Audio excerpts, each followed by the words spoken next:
El tema de nuestro encuentro de hoy es autoexigencia y las sombras de autoengaño.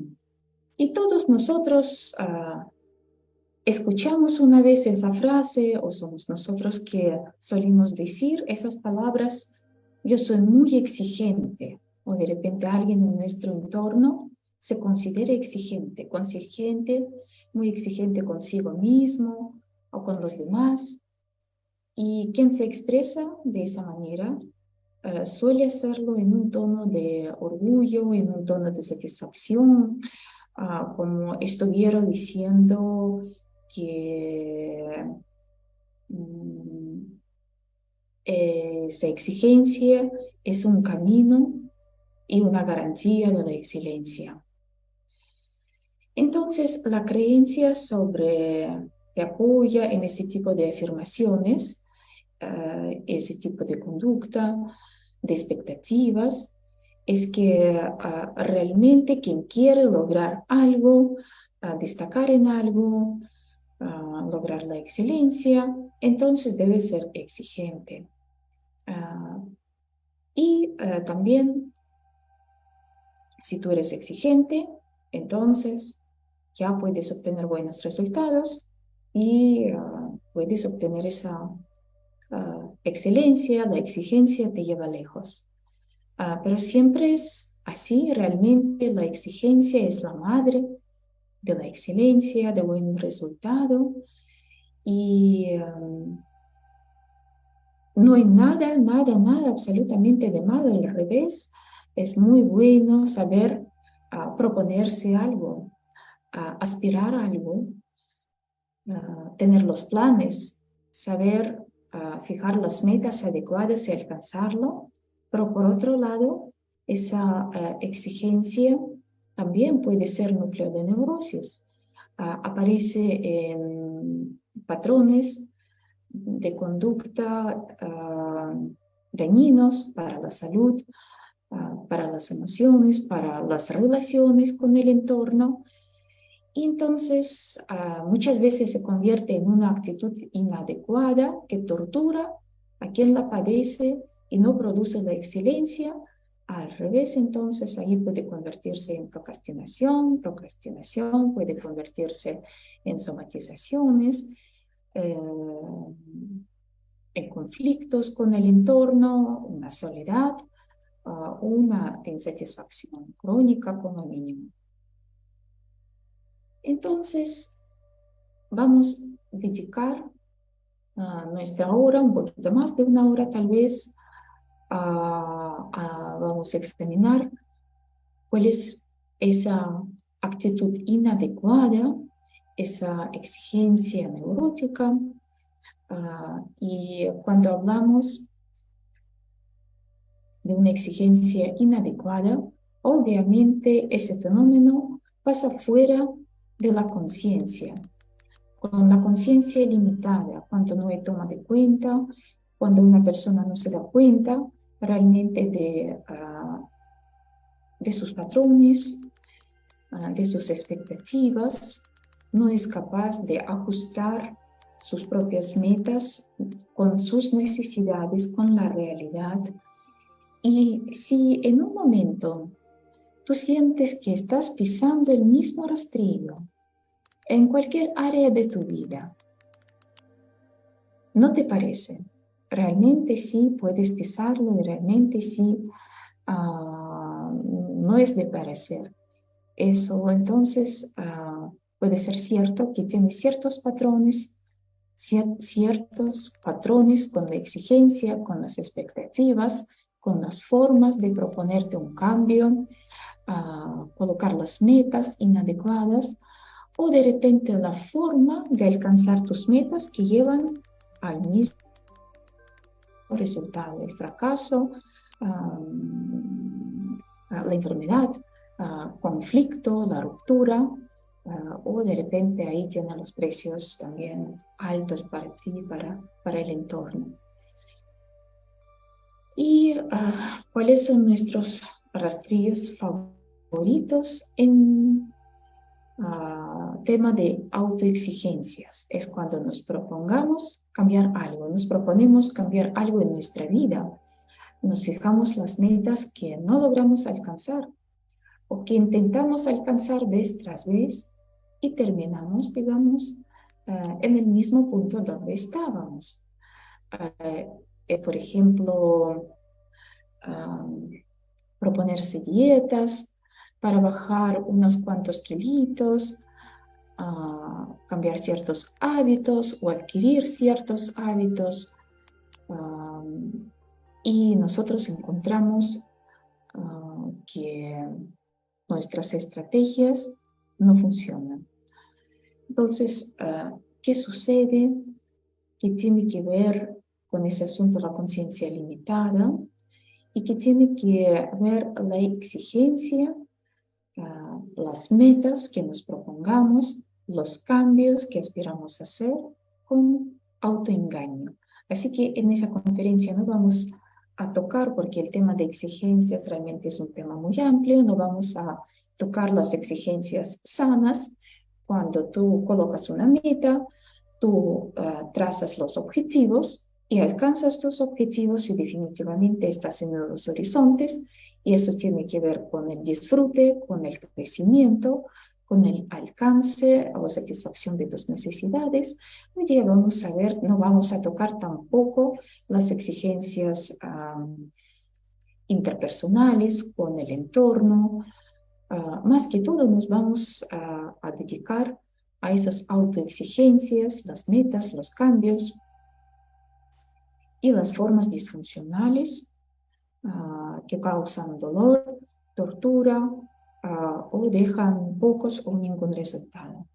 Entonces, ¿qué está pasando? ¿Qué tiene que ver la conciencia? Porque muchas cosas, muchos sabotajes se desarrollan fuera de nuestra conciencia. Al final no entendemos, otra vez me pasó lo mismo, y cómo, y por qué, y no lo merezco eso, y cómo es posible. Sí, es posible. Entonces vamos a buscar la forma de no pisar ese rastrillo cuando colocamos metas y cuando intentamos realizar un cambio significativo, importante para nosotros.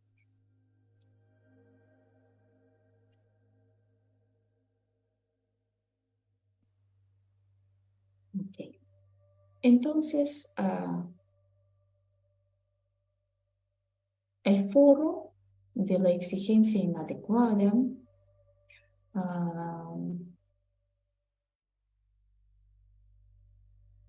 el foro de las sombras tiene muchas sombras. ¿Y cuáles son posibles consecuencias y causas? Porque todo está entrelazado.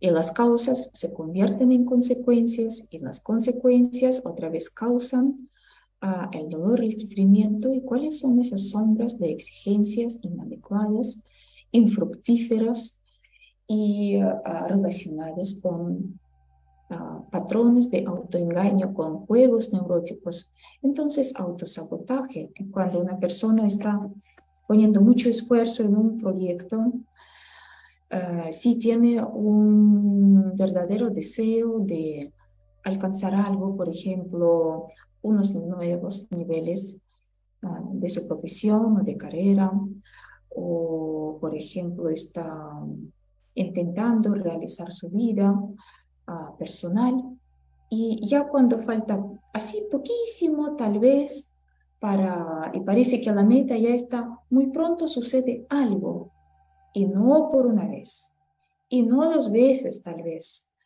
Se trata de un patrón. Cuando una persona está al punto de alcanzar su meta, ya parece que aparecen los demonios y arruinan todo, justo cuando ya una persona tenía o pensaba que va a tener un cierre. Y muchas veces la persona hace lo imposible para arruinar inconscientemente, obviamente, todo lo que estaba construyendo con tanto esfuerzo. Entonces, todos esos temas, todas esas sombras de exigencias inadecuadas están muy entrelazadas entre sí. Y está bien cuando una persona tiene conciencia de lo que necesita, de lo que realmente puede, de sus recursos, de sus necesidades auténticas, no necesidades de la sociedad, de su familia. Cuando realmente es consciente de sus recursos, sí, para esa persona tal vez falta unos cuantos tips o una buena forma de organizarse y esa persona alcanza sus metas sin ningún inconveniente. Si tiene los recursos para realizarlo, si no tiene, puede alcanzar y desarrollar esos recursos.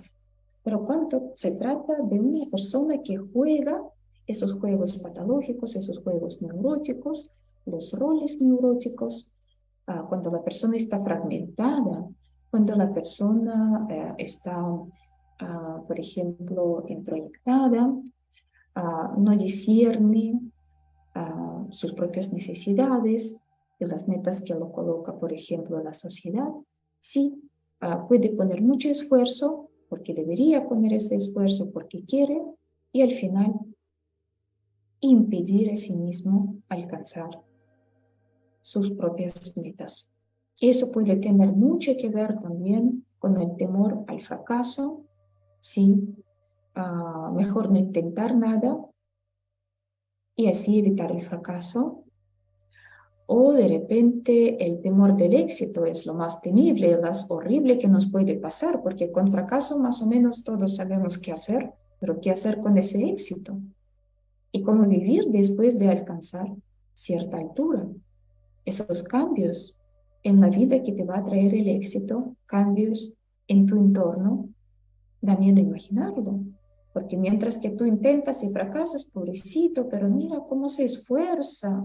Sí, sí, es que el destino, la karma, la sociedad, el gobierno, ¿no? ¿Quién más? Sí, es que no se puede en ese país, en ese mundo, que una persona ahí alcance sus metas, por ejemplo. Pero sí, cuando una persona alcanza el éxito, eso también puede traer grandes cambios en su vida y en sus relaciones con los demás. Y el miedo de ese cambio también detiene a una persona o provoca un autosabotaje para todos esos esfuerzos, al final dejar ir al tacho. También sabemos que el éxito, buen trabajo, también atrae todo tipo de personas que intentan alimentarse de tu trabajo y de tu éxito, ¿verdad? Entonces, ese autosabotaje también puede ser un castigo a su entorno y tú tampoco vas a recibir, ni yo, ni tú, ni ustedes, se puede decir así. Hay muchos temas que, fíjate, si tú te das cuenta que estás pisando el mismo rastrillo en una de las áreas importantes de tu vida, como por ejemplo amistades o las relaciones con los demás. Por ejemplo, siempre encuentras amigos que te traicionan al final, o de repente esos fracasos financieros, que no sé qué haces, pero siempre metes tu dinero en un proyecto que no funciona, o se queda como una bancarrota, o prestas el dinero a las personas que no te lo devuelvan, y lo sabes, y otra vez te haces creer. Entonces, ahí está pasando algo. Y muchas veces coaching da una buena forma para organizarse, los buenos tips, realmente buenos tips, para una persona que tiene un funcionamiento sano.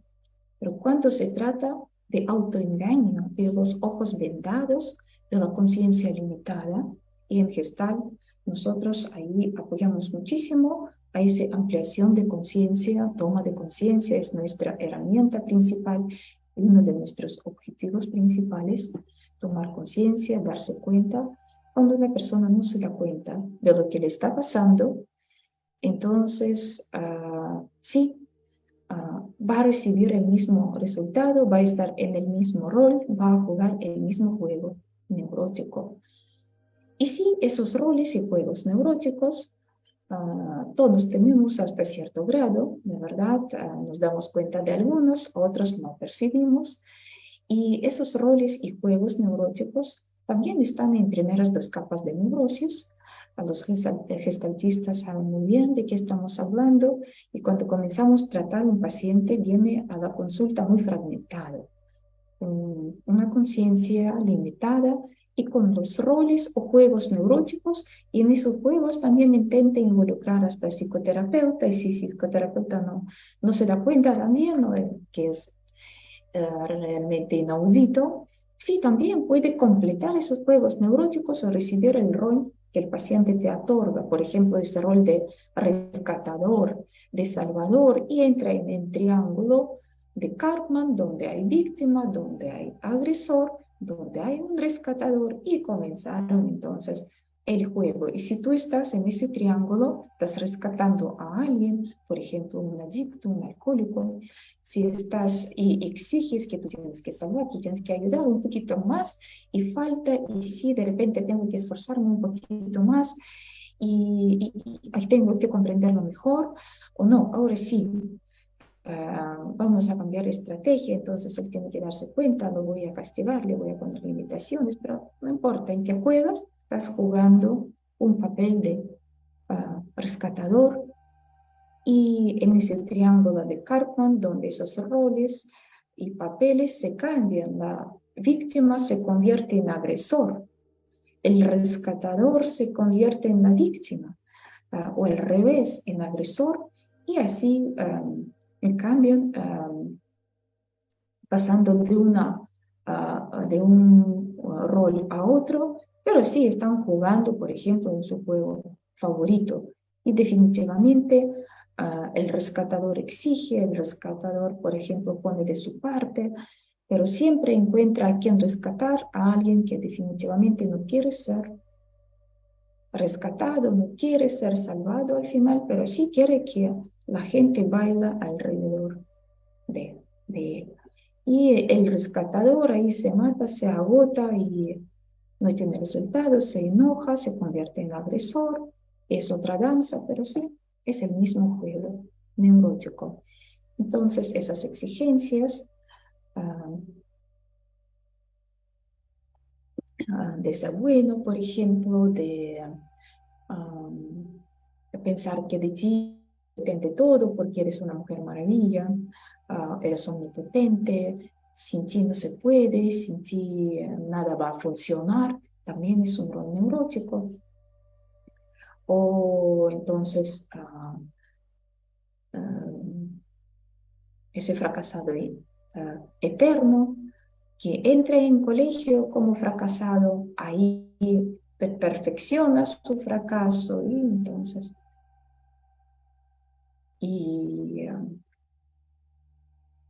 tiene miedo de exigir algo, de poner una meta, porque ya está tan acostumbrado a fracaso, a ruina, que ni intenta, y entonces ahí viene esa desvalidez aprendida, o un deterioro grande para poder realizar sus metas o colocar esas metas. Muchas veces hablando de engaño, autoengaño, exigencias, vamos a ver el conflicto interno. De hecho, cuando siempre hay autoexigencia inadecuada en forma de tortura, esos diálogos internos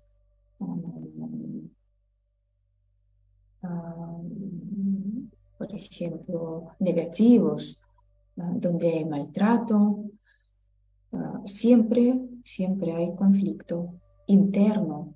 Y no importa cuántas metas te vas a proponer, cuántos cambios vas a querer realizar, si esos conflictos no están sanados, no están cerrados, si una persona no llega a la integración, entonces va a tener fuerzas divididas, polarizadas, y con esa división dentro de sí, dentro de sus aspectos importantes, aspectos psicológicos, no va a poder alcanzar, llevar a cabo un proyecto significativo. Entonces, tal vez va a poder jugar ahí con el mundo pequeño, pero sí despilfarrando su vida, por ejemplo, ahí en cositas chiquitas, pero no va a poder realizar lo que realmente quiere porque va a estar fragmentado. Entonces, también está en el juego la historia familiar que en la terapia tenemos que analizar porque exigencias y autoengaño viene de la familia, de la historia familiar, por ejemplo, como la prohibición de tener éxito y vivir en la pobreza, porque los ricos, por ejemplo, son malos, todos son ladrones. Así la familia, por ejemplo, mantiene, sostiene esa idea, o como el dinero, por ejemplo, malogra a las personas. El dinero no malogra a nadie, ni mejora a nadie, solamente es un escenario donde pueden manifestarse con mayor claridad o en mayor escala los procesos, cualidades que una persona ya tiene. Y la historia familiar también puede tener cosas muy interesantes y pasar una peste, por ejemplo, emocional de generación a generación. Puede ser la historia de traumas, la historia de sobrevivencias, la historia de, por ejemplo, de exigencias altas donde no se permite ser cualquier cosa. En la familia de dos médicos puede ser una bailarina, la hija. Sí, puede. Sí, tengo también ahí pacientes que sí lograron, sin pelear, por ejemplo, con sus padres, doctores, lograron también su meta personal y puede pasar así, pero sí, si la historia familiar exige que todos aquí tenemos que ser profesionales y alguien quiere ser, por ejemplo, no sé, ¿no? O todos tenemos que morir en campo de batalla, eso es la exigencia, los hombres verdaderos. Al final, esa historia familiar, si una persona no la trabaja, no la percibe y no toma conciencia, suele repetirse y pasa en otras generaciones. ¿Escucharon todos? Nosotros no somos buenos en matemática. ¿Quién te dijo eso? ¿De dónde ha salido? ¿Qué gen de matemática tienes o no tienes para...? Pero sí, un niño que escuche eso sí lo cree. Y eso también tiene mucho que ver cómo ve el mundo, cómo ve una persona a sí mismo en el mundo, sus posibilidades. Si me dijeron que no soy bueno para matemáticas, entonces ¿para qué esforzarse teniendo 7 añitos? ¿Qué tú puedes saber, no? Si bueno o no bueno, si te interesa, eres bueno. Si la profesora tiene paciencia, eres bueno en todo. Pero si la profesora o profesor impaciente, si los padres piensan que solamente indicar que tienes que traer buenas notas y calificarte de burro o bruto si no logras captar inmediatamente o hacer rápido en 1, 2, 3 una tarea, entonces ahí ya está pegada una etiqueta que va a expandirse tal vez en otras áreas, no solamente en una tarea, en palitos que estabas escribiendo o sumando 2 más 3. Esos temas como suelen expandirse en otros entornos. Procrastinación es un tema muy amplio, es un fenómeno que tiene diferentes caras y razones. Creen que procrastinan solamente las personas flojas, ¿no? Muchas veces procrastinador es una persona con un nivel alto de exigencias. Se exige, toma más tareas que puede realizar, después se siente culpable y para remediar esa culpa toma más tareas. Y como se siente agotado y no satisfecho ni contento por aceptar esas tareas, lo deja para último momento Entonces es una danza también bastante complicada. O de repente detrás de la procrastinación puede ser un introyecto, un mandato, apúrate. Entonces una persona espera hasta el último momento y ya comienza a apurarse ya. Entonces es un juego neurótico y aquí ese autoengaño donde no hay toma de conciencia, entonces buscamos qué está atrás, en qué ideas, en qué, por ejemplo, roles o introyectos, de qué introyectos se alimenta esa conducta, ese patrón, ese fenómeno, por ejemplo, como procrastinación.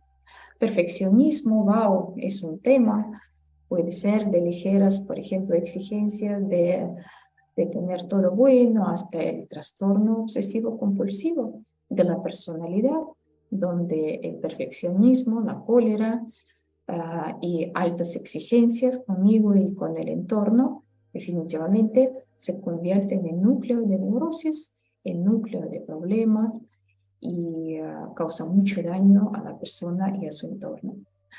La culpa y el remordimiento relacionado con autoengaño, somatizaciones, problemas psicosomáticos, enfermedades crónicas por exigencias inadecuadas, envidia también podría somatizarse. Obviamente la vida con poca satisfacción, con cansancio crónico y agotamiento psicológico, entre mucho paquete relacionado como consecuencias de exigencias inadecuadas y poca conciencia en el momento de realizar un cambio, un proyecto o exigir de sí mismo. Entonces, de una manera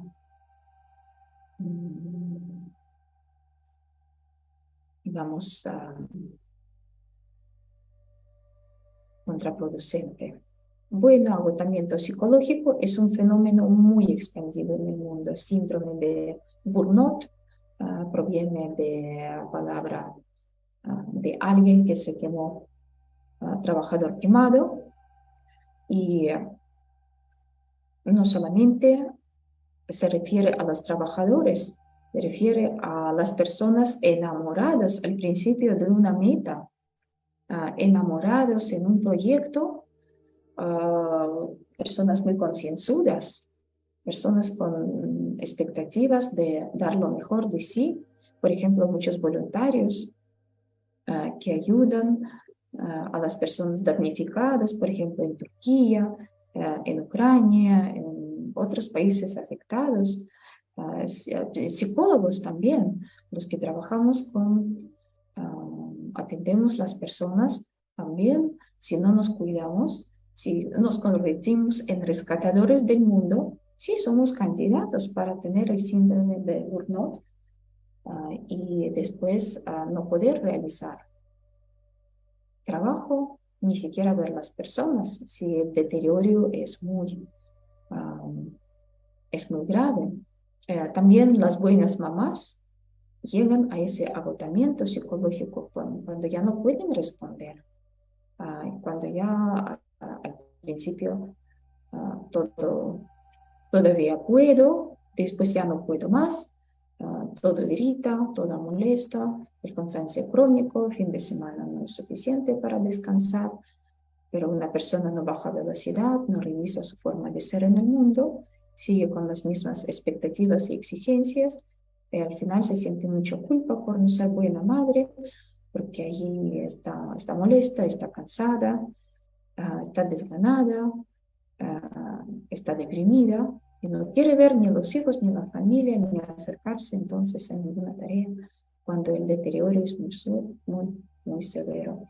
Incluso algunos colegas, algunos psicólogos, si no saben manejar el mundo de autoexigencias, pueden también terminar saliendo de la profesión por agotamiento psicológico. Y obviamente, entonces nosotros tenemos que cuidarnos a nosotros mismos. Ok, entonces Esas exigencias definitivamente inadecuadas producen mucho daño, mucho sufrimiento y no nos acerca ninguna gota a la excelencia, más bien nos alejan de nuestras metas.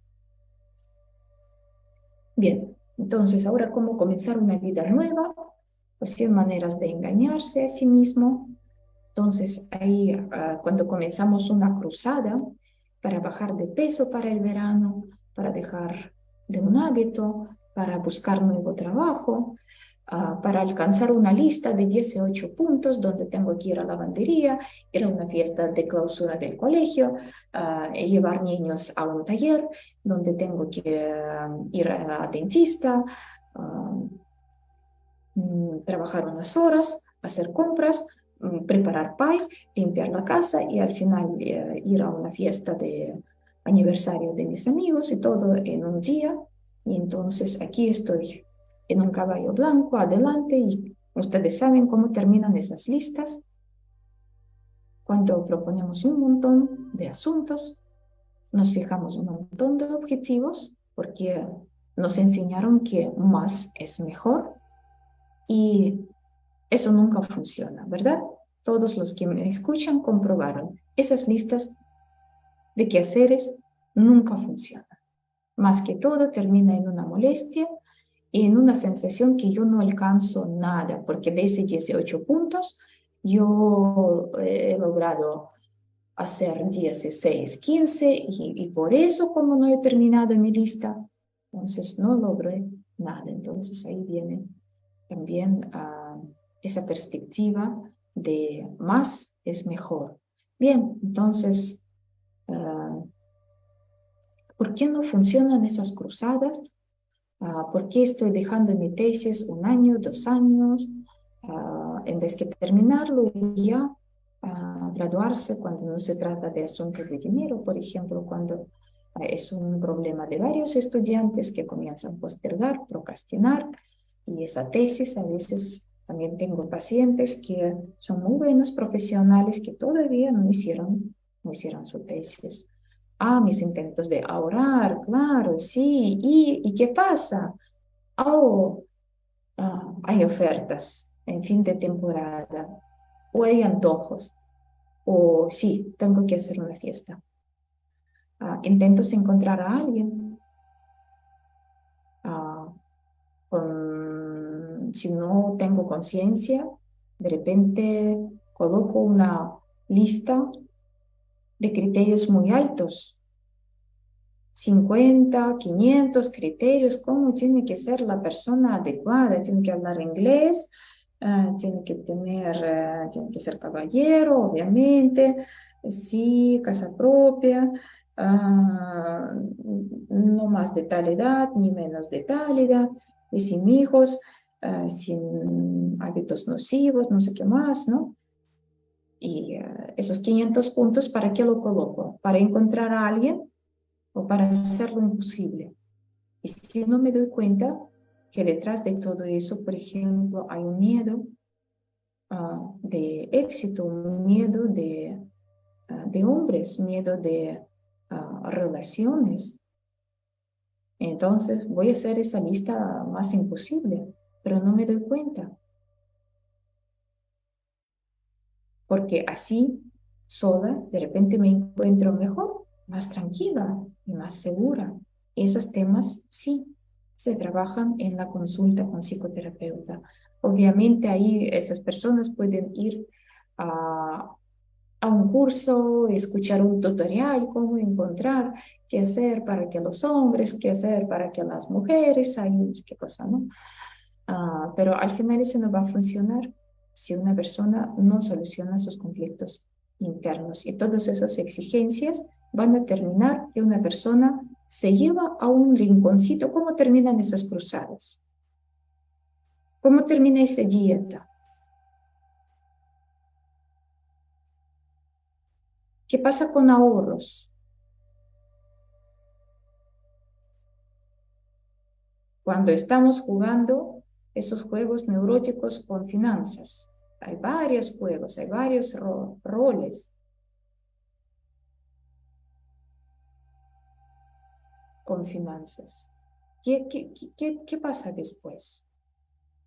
Después de fracasar, porque todas las cruzadas de la historia de la humanidad fracasaron, entonces, ¿qué hago? Después me llevo a un rincón y comienzo, ¿ya ves?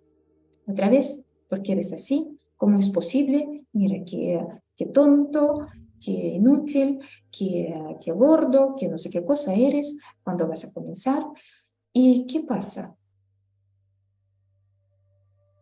Una sensación de malestar, de incapacidad de cambiar algo y un desgano y mayor deterioro, autoestima afectada y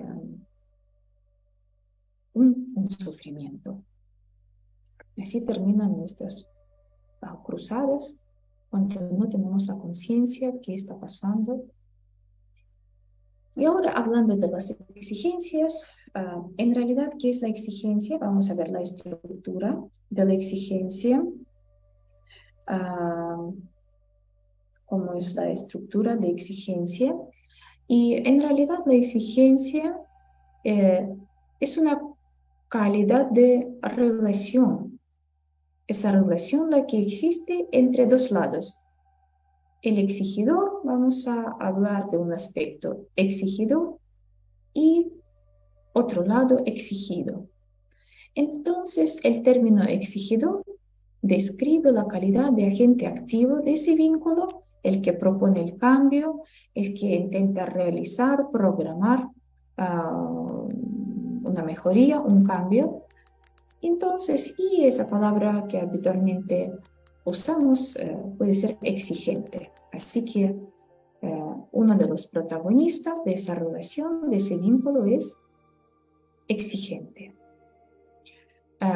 Exigido, el que va a realizar el cambio, el que tiene que mejorar, el que tiene que alcanzar, el que tiene que realizar. Entonces, ciertas actividades para alcanzar la meta.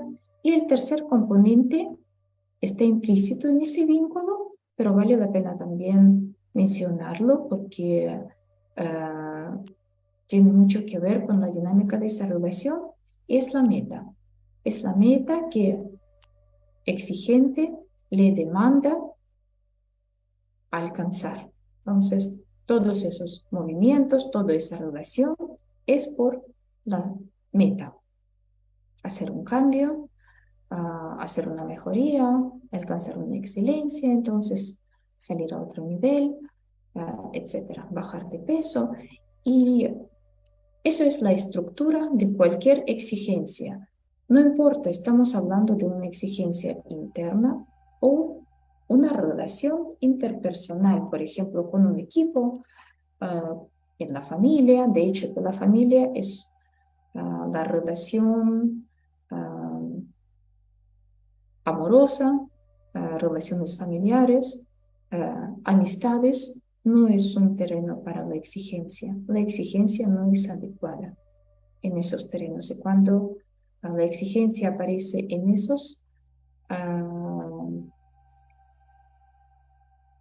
esas áreas de la vida, produce mucho daño. Ok.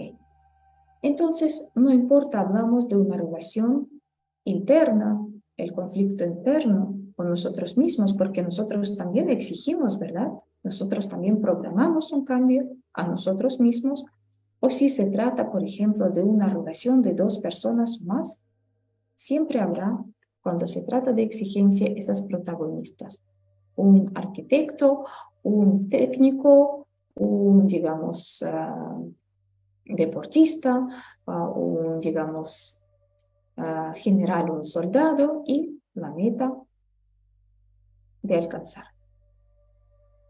Entonces, vamos a ver siempre esos tres componentes en cualquier exigencia. La exigencia sana, saludable, que ayuda a alcanzar a nuevos horizontes, o la exigencia que lleva a un deterioro, un maltrato y que produce mucho sufrimiento. Ok, entonces la exigencia puede manifestarse en el universo interpersonal, es decir, en la relación entre dos o más personas, o en el espacio intrapersonal, en la relación de uno consigo mismo. Porque cuando yo me llevo a un rincón y comienzo ese diálogo conmigo misma y digo, ¿ya ves? Sí, ya, pucha, ¿cómo me pasó? ¿Y cuándo vas a cambiar? Ay, sí, ya quería, yo pensaba. No, tú piensas, tú siempre, mira, ya, ¿hasta cuándo? Ya, madura, ya. Y otra vez, una avalancha de calificativos y un profundo malestar, si la exigencia es inadecuada. Cuando la exigencia se presenta, lo hace en ambos espacios simultáneamente siempre, aunque la persona puede percibirlo con más claridad solamente uno de esos espacios, interno o externo. Una persona dice, yo soy exigente solamente conmigo mismo, pero con los demás no. Falso. No estás exigente con los amigos, pero fíjate cómo te relacionas con tu hijo. Si tú eres autoexigente, muy exigente, como dices contigo, esa exigencia va a reflejarse en las relaciones con otras personas, o tú vas a permitir que otra gente te exige demasiado. Y entonces, al revés, cuando una persona, por ejemplo, no percibe que es exigente, pero sí su entorno lo nota. Entonces, siempre va a estar en ambos polos. Y ahora yo les invito a hacer una pequeña práctica o pequeña prueba. Apunta, por favor, la respuesta o termina una oración. Si quieres ver cuáles son tus metas o cómo entonces, cuál es el tema de tus exigencias, solamente apunta, complete esa frase. Yo me exijo ser, y terminas la frase. Y después otra parte. Y en cambio, me siento, por ejemplo, yo me exijo ser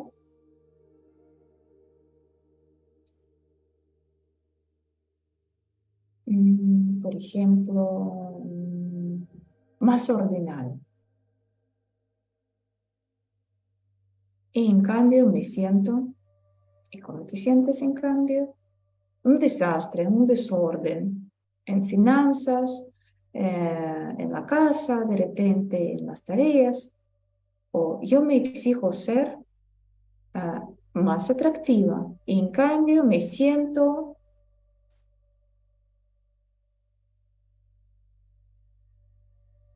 y pones cómo te sientes en cambio. ¿Okay?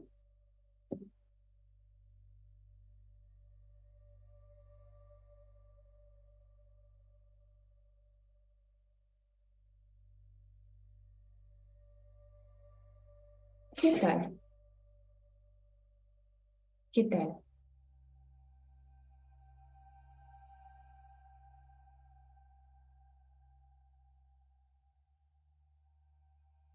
¿Ya has notado unas metas?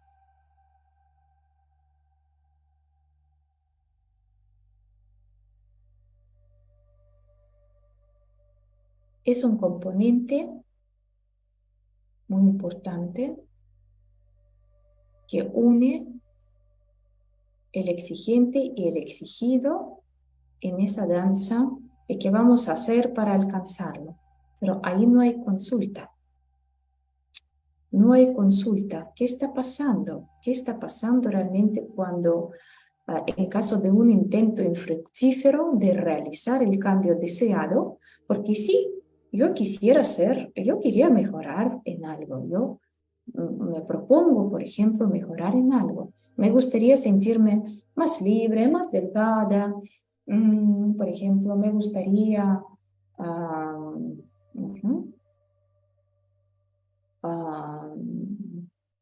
tener más libertad financiera, tal vez, o sentirme, por ejemplo, más más seguro o más segura, en cambio me siento. Entonces, ese cambio, esa diferencia es la meta. Sí, me gustaría alcanzar cierta seguridad, me gustaría alcanzar, por ejemplo, cierta libertad o lo que sea.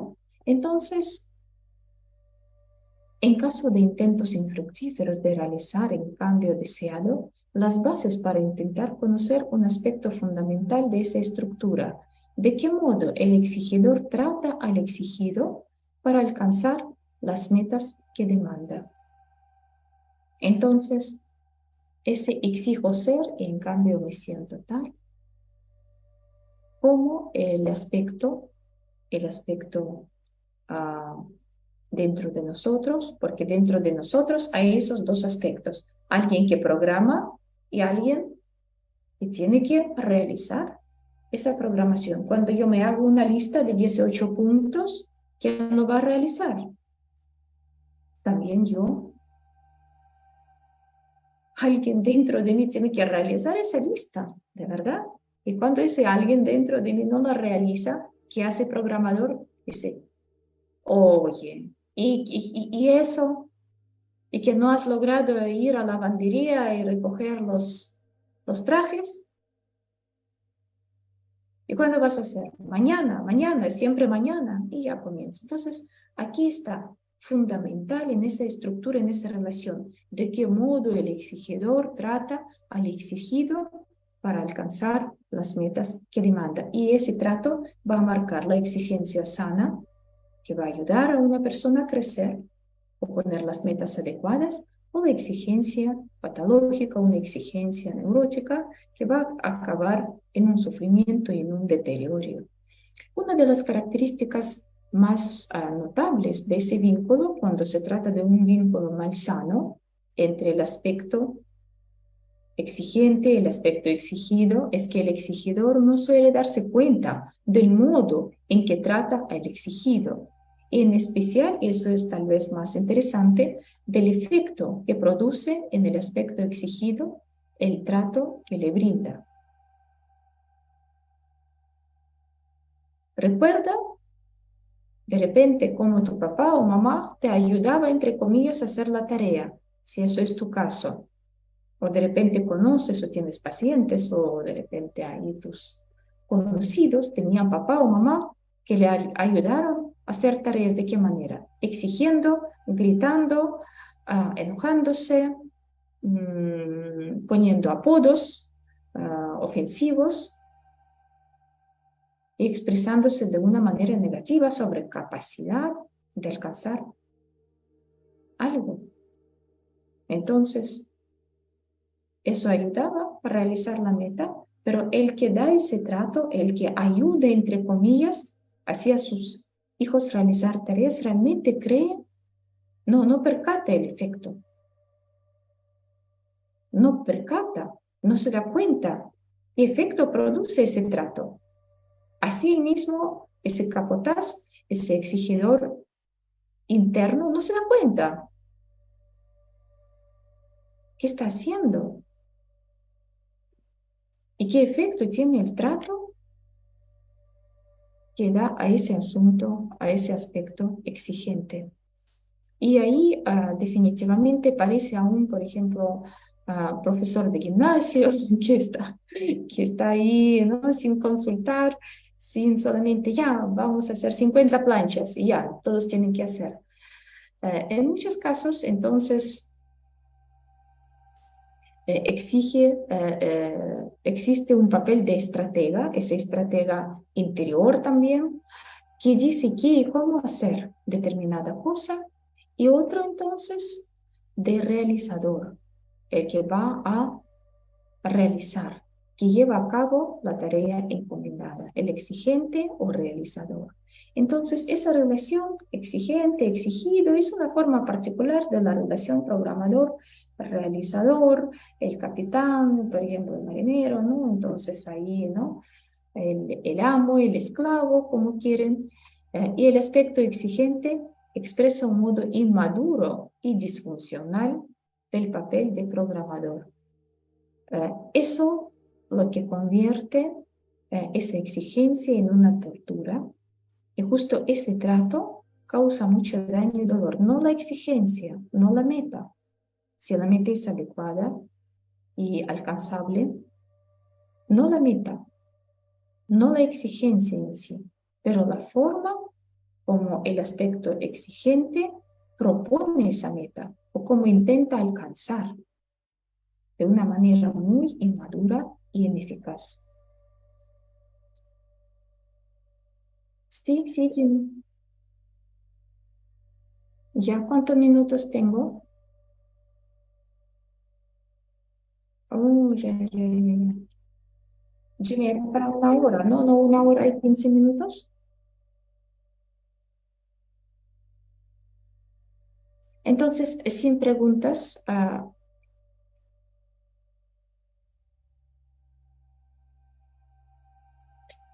ya. Jimmy, ¿crees que yo respondo a la pregunta? O mejor, ya. Ujú.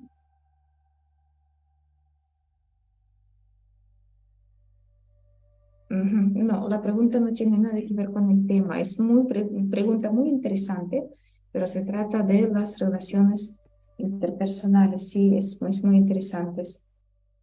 Ujú. Ah, no, es una buena pregunta. Ya, consulta a la siguiente es Corina, ¿verdad? Corina, de repente me darás 10 minutitos para terminar, porque comenzamos 10 minutos tarde. No hay problema, no se preocupe. Gracias. Entonces, termino para resolver el conflicto. Entonces, esos rasgos, muchas gracias, Corina. Esos rasgos que caracterizan el aspecto exigente son, tiene una meta, quiere alcanzarla y da por sentado que su propósito es legítimo y adecuado. Por lo tanto, cree que no es necesario consultar al realizador, al quien exige acerca de si comparte o no esa meta, es decir, él se siente el amo y percibe el realizador como una especie de su esclavo, como alguien sin derecho a tener una vida propia y cuya función es estar siempre en condición de cumplir las órdenes que él le da. Por ejemplo, si yo mando mis músculos de mis brazos, ya no les pregunto, simplemente los utilizo porque ahí está para eso. Entonces, la misma relación está entre un exigidor y el aspecto exigido. Da por sentado que ya solamente lo digo y tiene que realizar. Como un padre inmaduro dice a su hijo y después dice, pero ya le dijo una vez, ya tiene que entender. Y lo trata de una manera severa después. Entonces, cree que para que el realizador, ese aspecto inmaduro, exigente, alcanza la meta que le exige, es suficiente solamente uh, dar los órdenes, demandar de una manera imperiosamente. Entonces, el problema surge cuando, al contar con alguien, con un equipo que responde eficazmente en forma habitual a las instrucciones que le damos, creemos que ese equipo estará siempre disponible para realizar las instrucciones recibidas. Entonces, si yo me exijo ser segura, solamente con esa exigencia debería ponerme segura. Punto. Ya. Y más aún cuando cualquiera de esas personas extiende la misma ley de querer es poder a otras áreas de su experiencia y actividad humana. Entonces, es interesante destacar la idea que esas demandas son recursos suficientes para obtener el resultado deseado. Entonces, el exigido piensa que solamente decir cómo deben ser las cosas o mandar realizar una tarea, con eso basta para obtener los buenos resultados. Bien, tienes que dejar de ser miedoso. Entonces, el aspecto exigente no lo advierte porque su percepción está completamente tomada por la meta. Es decir, todo lo que él registra es lo que hay que alcanzarla, como sea. Y el estado en que se encuentra el exigido, quien al final en última instancia va a realizar esa meta. No le importa, no lo percibe, no es percibido por el exigidor. Que da por sentado que él siempre está en condiciones de llegar a hacerlo y solamente falta sus instrucciones, sus indicaciones para que comience a hacer. Punto. ¿Qué pasa con el aspecto exigido, el otro protagonista de ese conflicto? Entonces, de mantenerse ese vínculo en las mismas condiciones, de mandón-mandado, de exigidor-exigido, ese aspecto se verá seriamente afectado, muchas veces de forma irreversible. ¿Y qué le ocurra íntimamente a quien vive el papel de exigido? Ya sea una persona o un aspecto interior. ¿Qué pasa con ese conflicto interno entre mi exigidor y mi exigido interno? Lo que recibe son órdenes a las que no puede cuestionar abierta y libremente, porque la meta aparentemente es buena, tengo que ser segura, tengo que dejar mis miedos. ¿Quién va a decir que es una mala meta? O tener mejores notas. ¿Quién va a decir que es una mala meta? Entonces, esa meta y esos órdenes no se cuestionan. Por tanto, en el externo se somete y en lo interno acumula malestar, enojo y resentimiento. Así que dado además no puede opinar y descubrir qué es lo que necesita. Va perdiendo esa capacidad por falta de ejercitación y por la entonces turbulencia, por ese deterioro interior que genera en esa mezcla tan particular y explosiva de sometimiento y enojo. Eso se acumula y el deterioro es muy grande. Entonces, en ese estado, el aspecto exigido, ya después de tantas órdenes, reclamos y de repente hay maltratos, ese aspecto va perdiendo el efecto, la capacidad de saber qué es lo que quiere, porque su funcionamiento está perturbado seriamente. Cuando preguntas a una persona, ¿y tú qué quieres?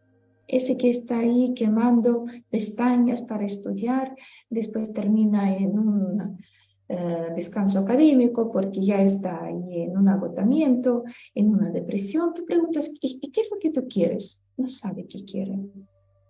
No sabe qué quiere una persona que ha dado un alto rendimiento en un momento, no sabe qué quiere. ¿Y por qué no sabe qué quiere? Porque todo lo que había, metas ajenas y órdenes. No obstante, en la mayor parte de los casos puede recuperarla, esa capacidad, esa sensibilidad, en la medida en que se le dé tiempo y estímulo adecuado en una atmósfera de respeto. Así que con el trato adecuado, poco a poco, el aspecto exigido de nosotros mismos puede recobrar su sensibilidad, su vitalidad y su posibilidad de registrar su propia meta, su propio deseo. Ya cuando desaparece eso, dale, poco a poco ya puede orientarse y ajustar las metas según sus necesidades, posibilidades y también sus deseos, porque tal vez sí todavía puede realizar cierto trabajo o alcanzar cierta meta, pero ya no puede. Entonces, todos los aspectos exigidos en esencia necesitan que se les consulte para la elección de la meta. Nuestros aspectos internos también necesitan. Yo tengo que medir y preguntar, Soya, ¿realmente tú quieres hacerlo? ¿Tú puedes hacerlo ahora? Bueno, sí, alcanzar eso y aquello, pero sí, lo puedes hacer ahora.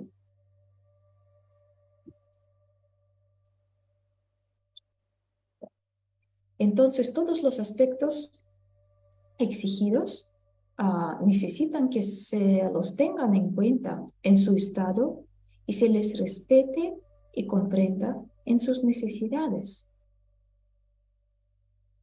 En suma, todo esto significa ser reconocido como alguien con vida propia, que cumple funciones específicas, realizar una tremenda función y a quien le asiste el derecho de ser considerado como un socio igualitario y no como un súbdito, no como un mandado, cuya única función es estar en condiciones de obedecer y cumplir lo que les dicen. Así es. Entonces, ese trato interno conmigo mismo, en atmósfera de respeto, ayudan a unir las fuerzas y trabajar en la misma dirección, con la misma meta, de una manera respetuosa entre una parte que programa y otra parte que realiza, porque la meta realmente puede ser buena. Eso también no es una cuestión, si la meta es tuya, si la meta realmente es para ti, si no es la meta de tu padre y tú estás quemando los cartuchos en una meta que ni te interesa, ni es tuya por no tener la conciencia. Bien, otro efecto nocivo de ese tipo de relación de exigencia es que hay una división entre excelencia y disfrute, cuando entonces el disfrute comienza a relacionarse con no hacer nada. ¡Qué placer poder no hacer nada! Pero tengo que hacer ese trabajo bien. Entonces, como consecuencia del maltrato del exigente, en el aspecto exigido queda la imagen de bienestar asociado a no hacer nada. Y la excelencia al penoso sobreesfuerzo obligado. Entonces, ahí son asociaciones al final. Entonces, resulta evidente entonces que si la actitud hacia la excelencia no tiene el sustento de disfrute, el aprendizaje y el crecimiento, su fugacidad es inevitable. En un momento, la exigencia puede dar un buen fruto. El entrenador físico dice, ya, vamos más, ya, dale más rápido. Sí, el deportista, el atleta, tal vez ahí en primera etapa sí puede dar más. Y después ya no. Pero el entrenador sigue exigiendo. Pero no, señor, ya no hay y no habrá un resultado.